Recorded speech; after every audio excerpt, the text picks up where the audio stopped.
Welcome to FRCMedia News for Thursday, February 4th, 2021. I'm Keith Tebow.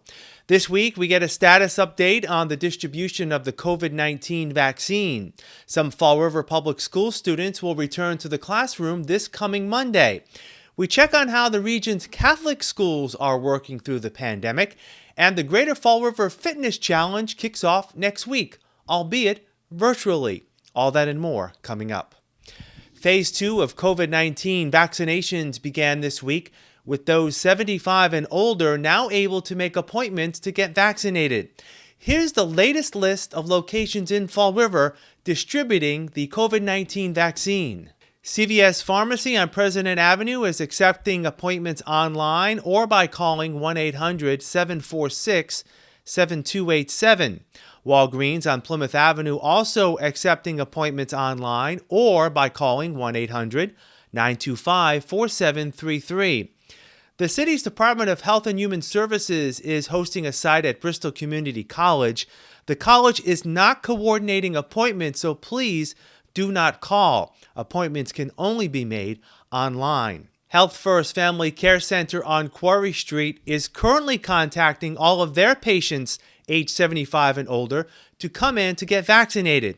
Non-Health First patients who fall into this age group can book their own appointments by calling 774-627-1226. And beginning on Monday, February 8th, South Coast Health will host a site at the Liberal Club on Star Street. Now, all appointments will only be made through the hospital's MyChart app. There is no phone number to call at this time. You can get the latest vaccine information and an updated list of sites in Fall River by visiting our webpage, frmedia.org/COVID vaccine.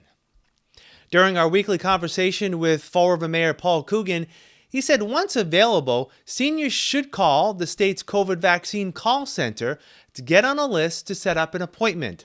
He also cautions people to remain patient, as it may be a few weeks before some seniors can get vaccinated.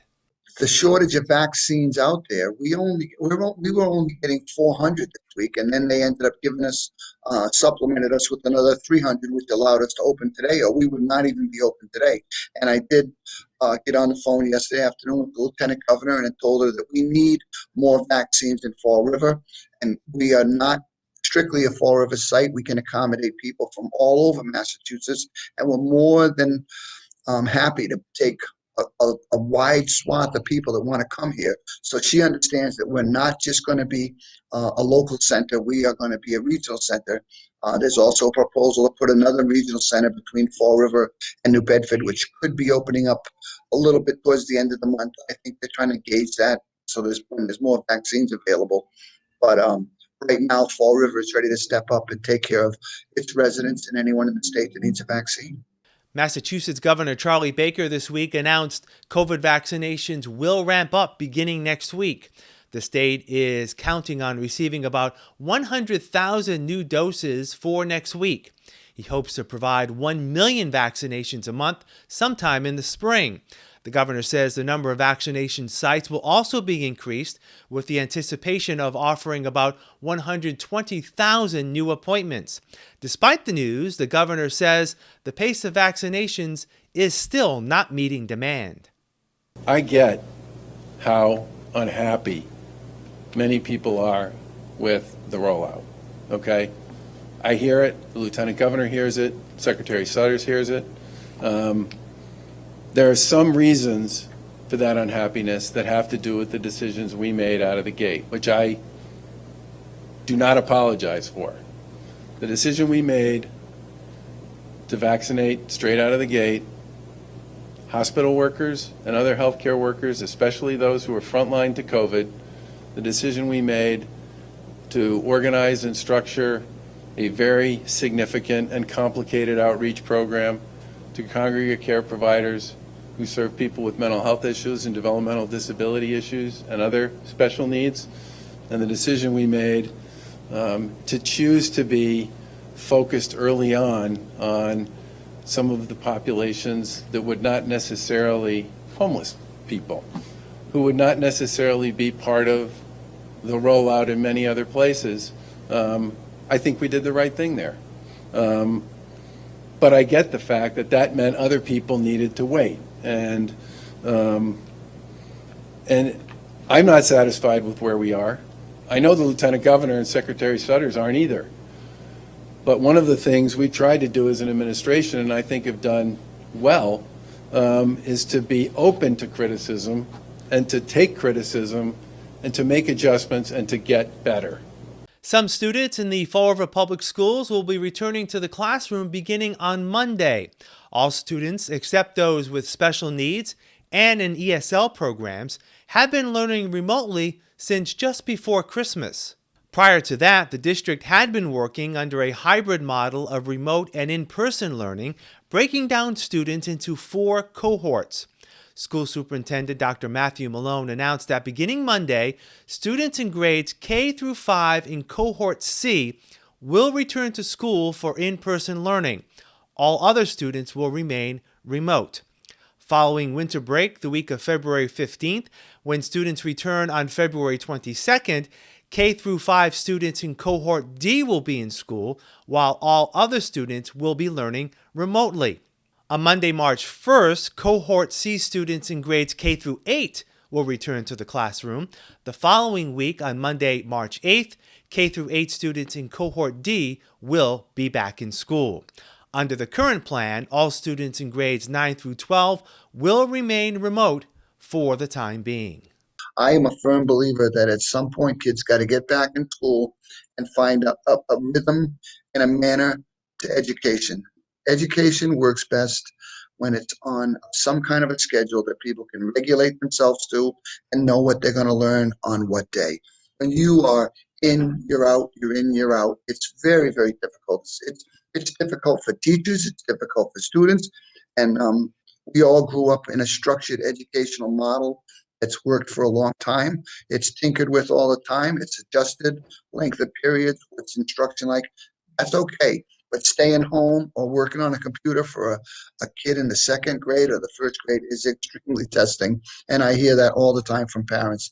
And that's why our elementary school teachers do such a great job with those kids. They're able to interact with them and make them feel like they're in their second home. This week is Catholic Schools Week. As many school districts in our region struggle with teaching and learning through the pandemic, the schools within the Diocese of Fall River remain committed to its model of primarily in-person instruction. Diocesan School Superintendent Daniel Roy says all but one of the district's elementary schools are teaching children in person while adhering to COVID-19 safety protocols. He says instances of infections have been low, with detailed plans on dealing with any outbreaks. The way that we have dealt with particular instances and cases is something that we've really tried to be consistent with since the beginning of the school year. And we had the good fortune of, in October, hiring a nurse manager who works here at the Catholic Schools office, who works very closely with our school nurses in all of the elementary and high schools in the Diocese of Fall River to provide guidance around contact tracing. So we really want to make sure, and we say it again and again, that our school leaders, our school communities are receiving guidance and support from this office as they navigate this. So in the instance of a case in a school, there is a protocol that's triggered, and the principal is in touch with us. We have support around communications, we have support around contact tracing, and we also have support around particular operational decisions that need to be made when there is a case in the school.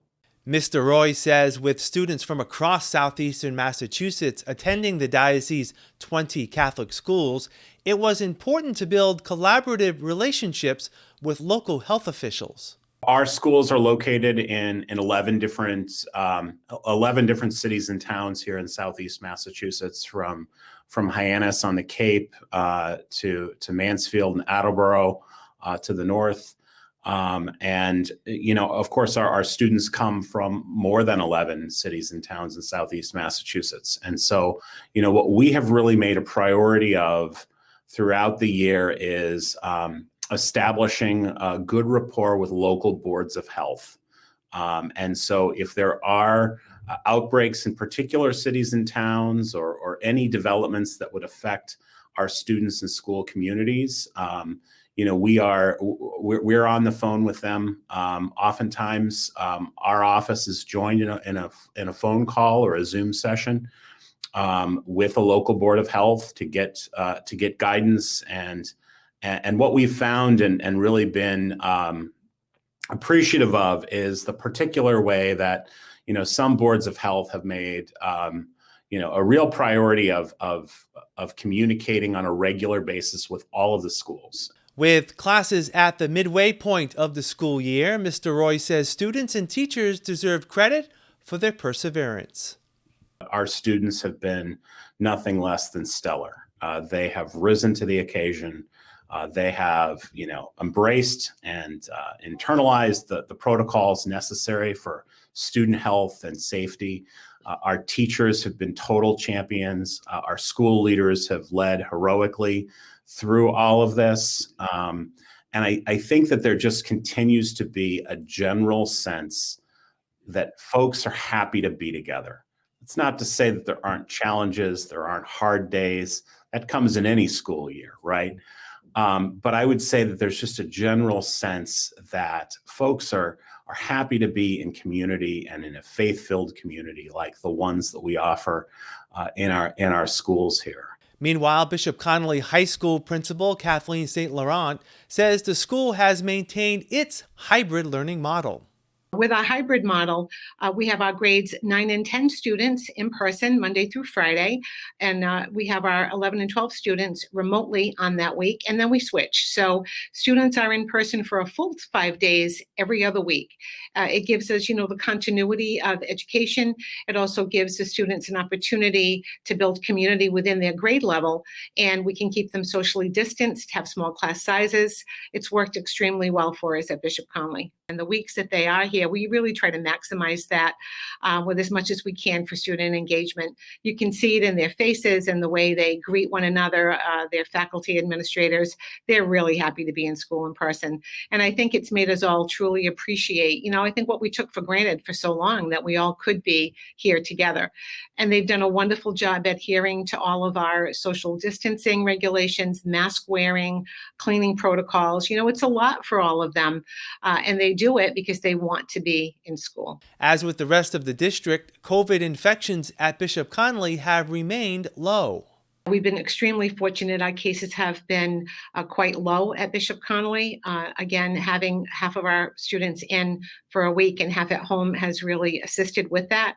But I also have to say our parents have been fantastic in terms of monitoring their children, keeping us always informed and always erring on the side of caution in keeping their student home. So it's definitely been a collaboration, but we've been doing extremely well in terms of having a low amount of cases, yes.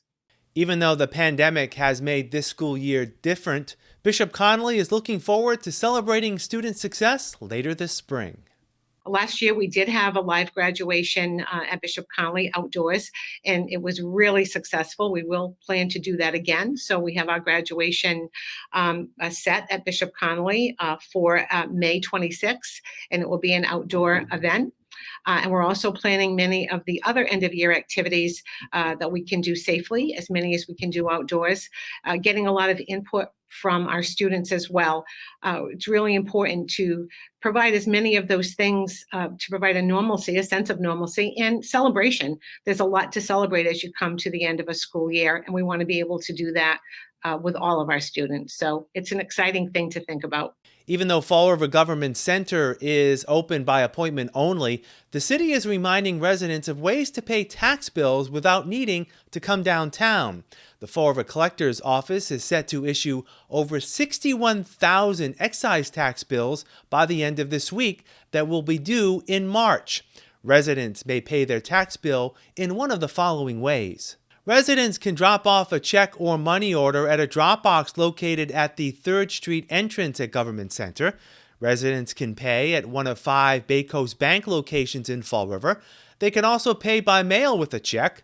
Residents can also pay over the phone by calling the collector's office at 508-324-2240, or residents can also pay online at fallriverma.org/online payments. Mayor Coogan says people should not be afraid to use alternative methods of paying taxes, particularly at local branches of Bay Coast Bank. And I know most residents in Fall River, when they're on their way downtown or at the government center, they're going to pass at Bay Coast Bank. And some people are reluctant, but please don't be.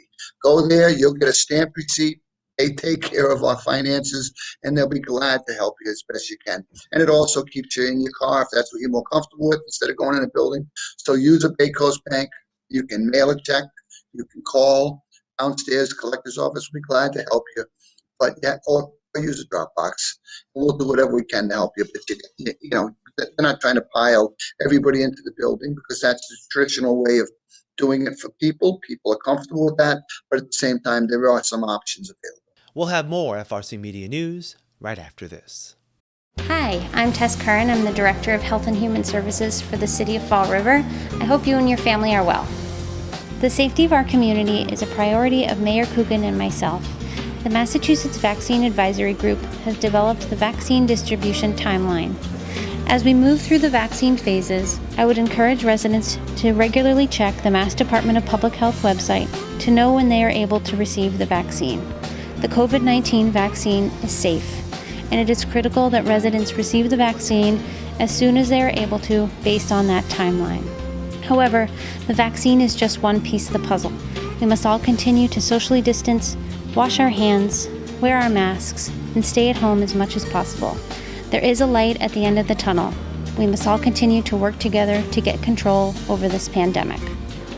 With your cooperation, we hope to distribute the COVID-19 vaccine as quickly and as safely as possible. Thank you. Here are some job descriptions on the latest hot jobs list from the Mass Hire Fall River Career Center.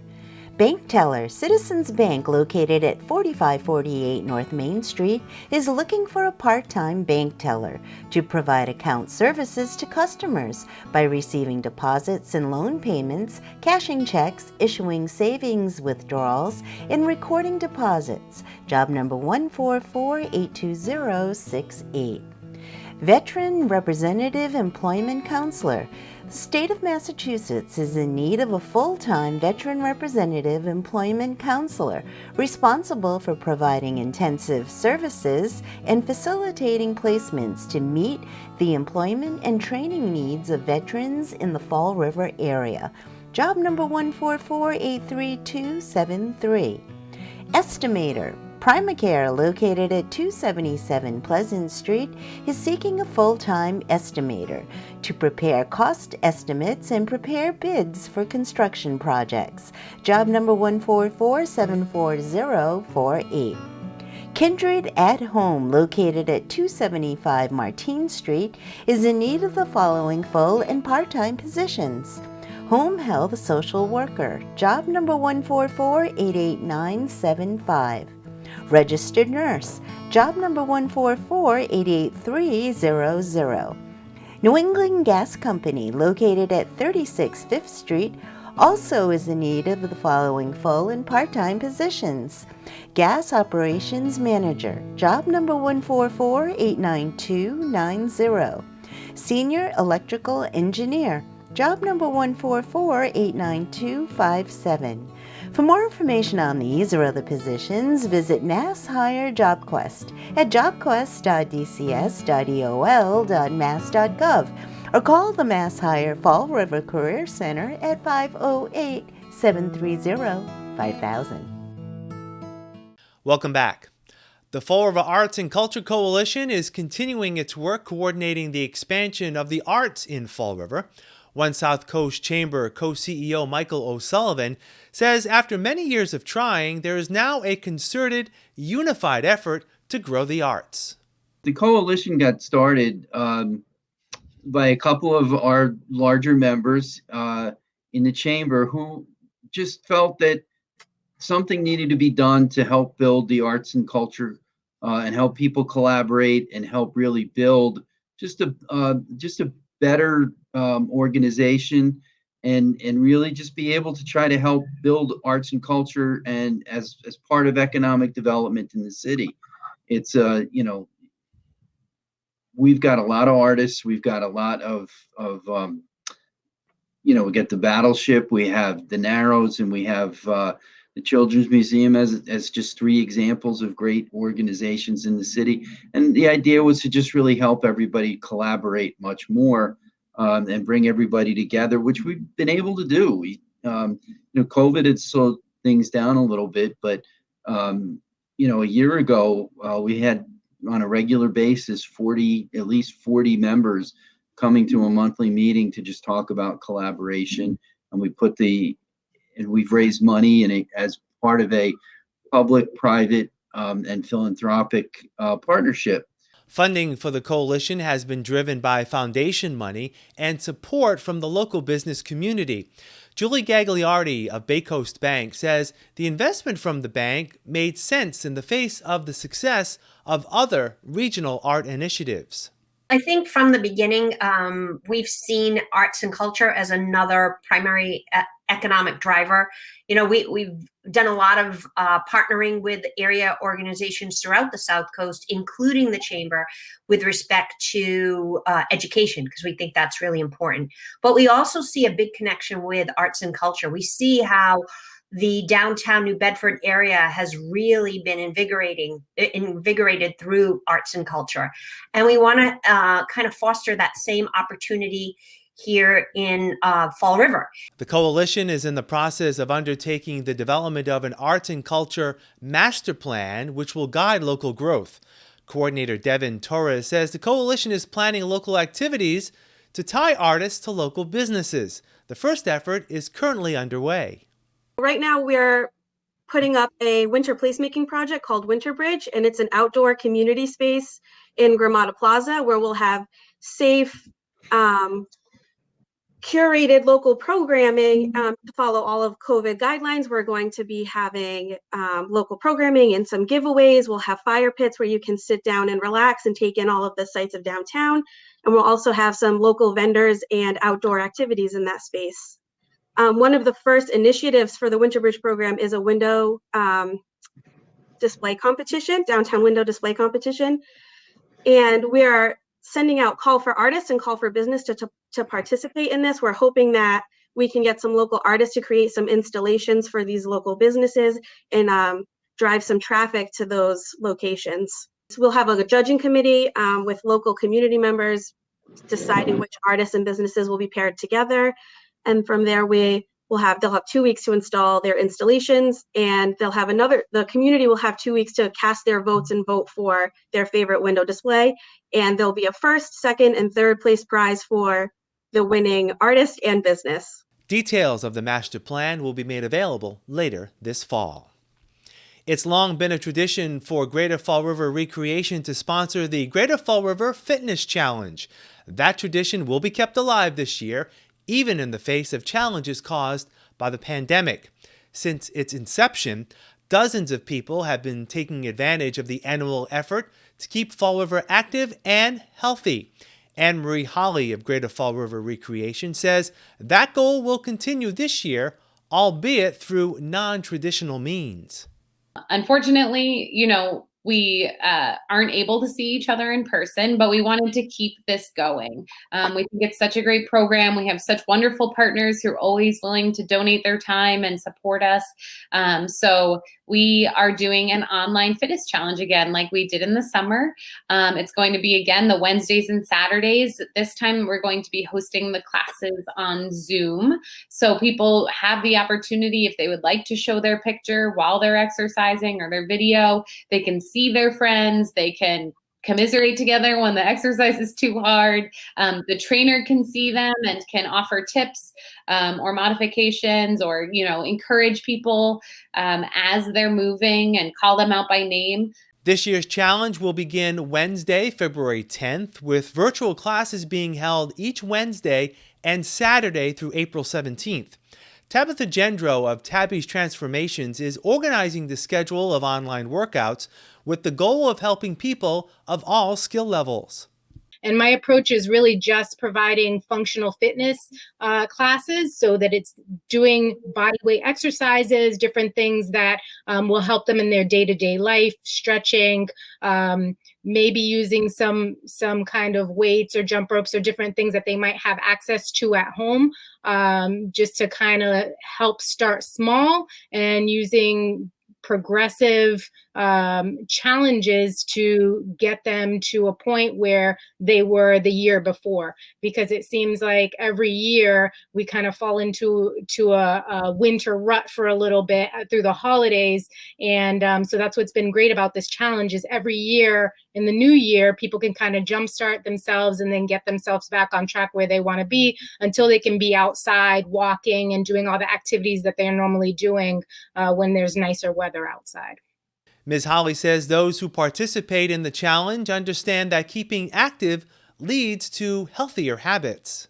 I think that's our main goal, is just the lifestyle change. It's not the, the losing the weight. That's kind of an added bonus. It's more so that these participants are leaning more toward the healthier choices in life rather than the unhealthier, but sometimes easier choices. I think that this online fitness challenge is going to have to be a little bit self-motivated. We don't have, people can participate in groups, but we don't have them signing up in teams. There's not like an official sign-up process to it. So it's going to have to be getting on the computer at 6:30 on a Wednesday night or 9 a.m. on a Saturday morning and participating the best they can. We'll wrap up FRC Media News after this.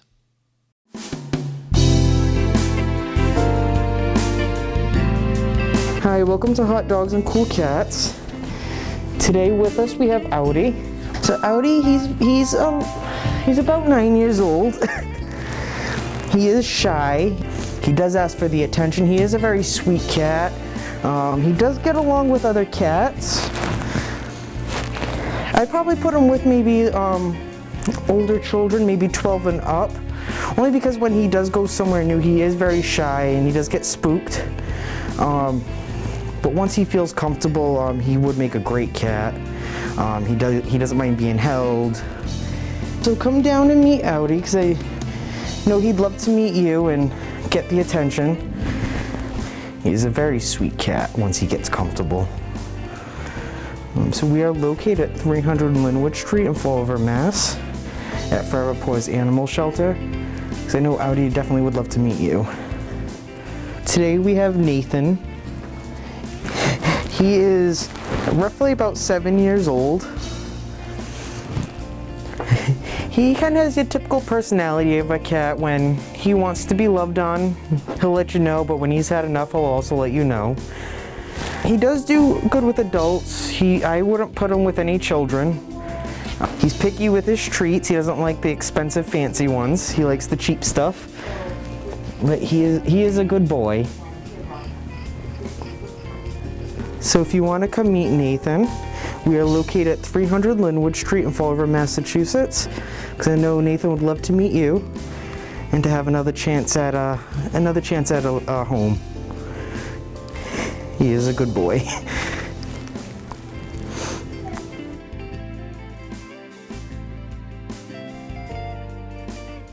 That's all for this edition of FRC Media News.